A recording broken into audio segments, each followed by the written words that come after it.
नमस्ते मित्रों। इस साल हमें देखने मिल रहा है कि बहुत सारी नकारात्मक न्यूज़, नकारात्मक बातें जानने मिलती है। जहाँ से हमें सकारात्मक चीज़ें मिलती थी, वहाँ से भी अभी ऐसी बातें मिल रही है कि महान-महान लोग जिसको हम अपना आदर्श मानते थे, मोटिवेटर मानते थे, वो भी नकारात्मक लिस्ट में आ चुके हैं। मतलब जहाँ से थोड़ी बहुत पॉजिटिविटी मिलती थी, वहाँ से भी नेगेटिविटी आ रही है। मतलब पहले से जो नेगेटिविटी तो था ही, ऊपर से हमारे जो आदर्श थे, वो भी नेगेटिव हो चुके हैं। तो हर जगह से सिर्फ नेगेटिव न्यूज़, नेगेटिव बातें, नेगेटिव चीज़, युद्ध, ये सब चल रहा है। तो क्या कहीं पर कोई सकारात्मकता दुनिया में बची है या नहीं बची? ये चीज़ हमें ढूँढनी पड़ती है। तो पिछले 10 साल से मैं ध्यान से जुड़ा हुआ हूँ। पिछले 10 साल से मैं ध्यान प्रक्रिया में जुड़ा हुआ हूँ और जो कुछ भी मुझे महसूस हुआ है, तो मुझे लगता है एक ही चीज़, एक ही जगह अभी सिर्फ सकारात्मकता बची है और वो है हिमालय। हिमालय के अंदर अभी भी ऐसे शुद्ध, पवित्र और पावरफुल लोग बैठे हुए हैं, पर हम वहाँ नहीं जाते हैं और वो यहाँ आते नहीं। वो सिद्ध तपस्वी हिमालय के प्रत्येक पहाड़ के ऊपर, हिमालय के अंदर हजारों पहाड़ियाँ हैं। प्रत्येक पहाड़ियों पे एक एक सिद्ध तपस्वी बैठा हुआ है।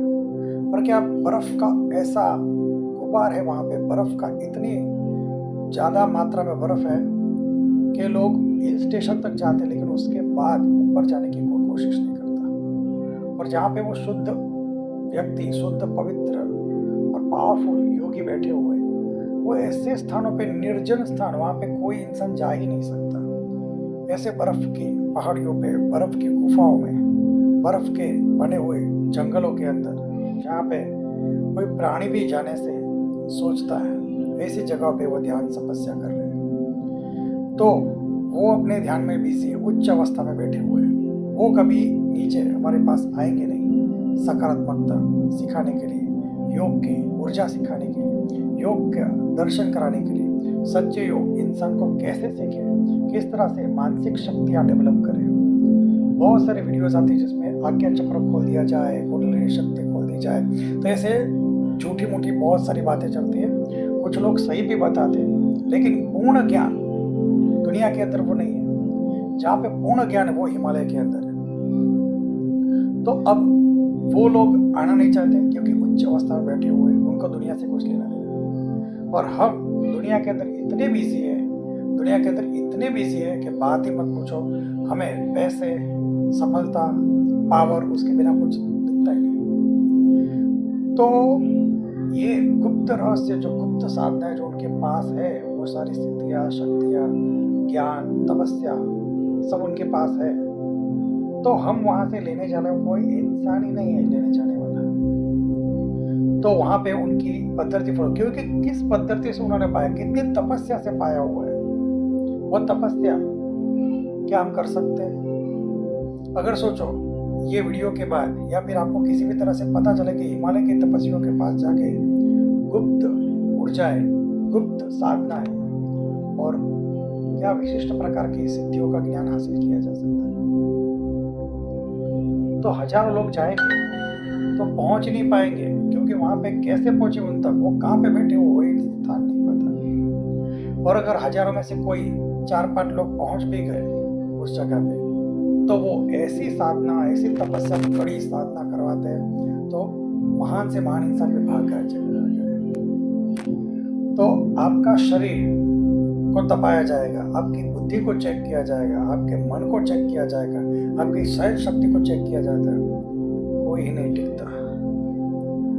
तो कहने का मतलब सबसे पहले तो उनको ढूंढना ही कठिन है, ढूंढने के बाद उनके पास टिकना कठिन है, क्योंकि उन्होंने जिस तरीके से पाया है उसी तरीके से हमें ही पाना होगा। तो क्या रास्ता है, वो आएंगे नहीं और हम जाएंगे नहीं, और जाएंगे तो टिक नहीं पाएंगे। तो रास्ता क्या है? तो आध्यात्मिक रास्ता के अंदर, आध्यात्मिक मार्ग के अंदर प्रार्थना का बड़ा महत्व है। प्रार्थना करने से परमात्मा से जुड़ जाते हैं। तो प्रार्थना करने से परमात्मा से कैसे जुड़ते हैं? तो जो प्रकृति है ना, प्रकृति वो परमात्मा से सीधी जुड़ी हुई है और हम प्रकृति से जुड़े हुए हैं। तो प्रकृति एक माध्यम है, एक तार है।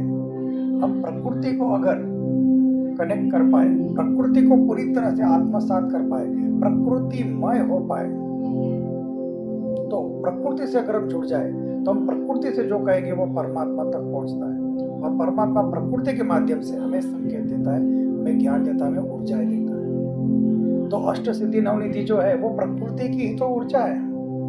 परमात्मा ने प्रकृति में कुछ ऊर्जाएं डाली है, कुछ सिद्धियां डाली है। वो सिद्धियों को आप एक्सेस कब कर पाते हो? जब प्रकृति की भाषा जानते हो, जब आप चैतन्य की भाषा जानते हो, ऊर्जा की भाषा जानते हो। ये क ख ग से ऊपर की भाषा है, ये क ख ग में नहीं आता। प्रकृति में कोई क ख ग नहीं, प्रकृति की एक चैतन्य ऊर्जा की भाषा होती है। अगर आप प्रकृति से जुड़ पाए तो प्रकृति के अंदर सारा ज्ञान परमात्मा ने रख के रखा हुआ है, आपको बस उसमें से एक्सेस करना आना चाहिए। तो प्रकृतिमय कैसे बने, प्रकृति से कैसे जुड़े, वो एक शुद्ध तपस्वी साधु के अलावा कोई नहीं जान सकता, क्योंकि वो प्रकृतिमय होके वर्षों से बैठा हुआ है। मतलब प्रकृति उस पर कोई फर्क ही नहीं रहा, प्रकृति उनके खिलाफ काम नहीं कर सकती, वो चाहे उस तरह से प्रकृति कैसे काम करवा लेते। तो प्रकृति ही वो बन गए, और वही प्रकृति है, प्रकृति वही एकदम मिक्स हो चुके हैं प्रकृति के साथ। तो प्रकृति में होने वाले छोटे से छोटे बदलाव उनको पता चलते हैं। तो प्रकृतिमय होने के कारण प्रकृति के साथ जुड़े हुए हैं। तो हम किस तरह से उनसे जुड़े? तो एक प्रार्थना ही एक माध्यम है।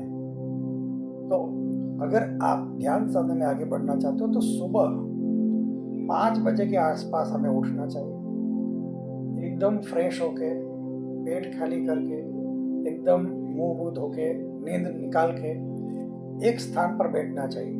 और बैठने के साथ हमें कुछ नहीं करना है, हमें बस प्रार्थना करनी है, हे परमात्मा मुझे आपसे कनेक्ट होना है, और जो हिमालय के गुरु है, जो सच्चे तपस्वी और सदगुरु है, तो उनसे मुझे ज्ञान देने की कृपा करें। बस परमात्मा को आपको बस वही बोलना है। ऐसा 3 बार बोल के बस आपको बैठ जाना है, और अपने आप को शरीर नहीं मानना, शुद्ध और पवित्र आत्मा मानना है। अगर आप इतना कर पाए, रोज सुबह 5 बजे उठ के परमात्मा से प्रार्थना कर पाए, हिमालय के मुनि से, हिमालय के तपस्वियों से, हिमालय के योगियों से मुझे ज्ञान प्राप्त करना है, तो कृपया मुझे उनसे ज्ञान प्राप्त करने में सहायता कीजिए। ऐसा अगर आप बोल पाए और ऐसा आप स्थिर रह पाए, पूरे हिमालय की गुरु शक्तियों से जुड़ने की कोशिश करोगे, तो शायद अगर आप लायक होंगे तो सुबह 5 बजे हिमालय के मुनि